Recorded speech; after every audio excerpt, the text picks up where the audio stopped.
Ito yung igado na hindi talaga kayo mabibitin ng sabaw guys. Napakasarap ng sabaw nito guys. Sabaw pa lang talagang pag-aagawan nyo na. 1/4 kilo ng atay ng manok. Hiwain lang natin ng manipis na pahaba guys. Tapos yung ating manok naman, hiwain lang natin ng manipis na pahaba. Kalahating kilo pala yan. Saka natin isit aside. Maghiwa muna tayo ng bawang ganyang kadami. Sibuyas guys ganyang kadami din. Tapos kamatis 2 piraso. Sa karot saka patatas naman, hiwain lang natin ng manipis na pahaba para mabilis din siya maluto. Tapos maglagay na tayo agad ng mantika, gisahin na natin yung bawang sibuyas, paminta, gisahin natin ng maigi, papalabasin natin yung masarap na aroma, yung ganyang pagkagisa guys. So napakabango niyan. Tapos ilagay na natin yung laman ng manok, saka yung kamatis, gisahin natin ng maigi, patutuyuan natin. Tapos maglagay tayo agad patis 2 kutsara, gisahin natin sa patis, patutuyuan natin sa patis yung ganyang pagkagisa guys. So napakalasa niyan. Tapos ilagay na natin yung karot saka patatas. Mang Tomas maliit na sachet lang, oyster sauce 2 kutsara, toyo 2 kutsara, gisahin natin ng maigi para manuot talaga yung mga pangpalasa. 1 litro agad na tubig ang ilalagay natin dito. Tapos pangpalasa, kalahating sachet ng bitchin, tapos 1 kutsarang asukal pangpabalance ng lasa, tapos 2 sili. Saka natin pakukuluan sa loob ng 30 minutes. Maraming salamat nga pala sa ating mga followers sa palagi niyong panonood. Ingat po kayo palagi dyan kung saang lugar man kayo. Pagkalipas ng 30 minutes, maglagay na tayo agad ng pampalapot dahil malapit na maluto yung karne, saka yung patatas, saka yung carrots. 2 kutsarang harina lang yung ginamit kong pampalapot guys ha. Pakukuluan lang natin yan ng mga ilang minuto, saka natin ilagay yung atay ng manok. Saka natin pakukuluan sa loob ng 5 minuto. Maraming salamat nga pala sa ating mga kababayang OFW sa palagi niyong panonood. Ingat po kayo palagi dyan kung saang bansa man kayo at isasama ko kayo palagi sa mga panalangin ko. Pagkalipas ng 5 minuto, ito na ang hudyat guys. Natikman natin. Naku, napakalinamnam ng lasa guys. Manamis-namis. Naku, kampiyon talaga guys. Mapaparami talaga kayo ng kanin. Promise guys, sabaw pa lang ulam na. Talagang hindi kayo mabibitin guys. Mag-i-enjoy talaga kayo ng buong pamilya nyo. At huwag nating kalimutan magpasalamat sa itaas. God, maraming salamat po sa biyaya na binibigay mo sa araw-araw. I-bless nyo po yung food na magiging silbing lakas sa katawan namin. Amen!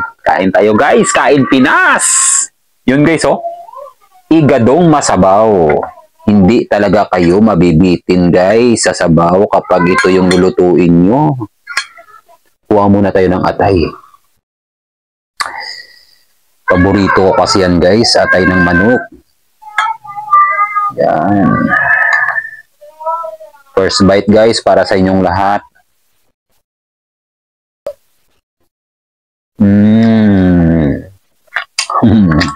Sarap na guys. Sarap ng sauce.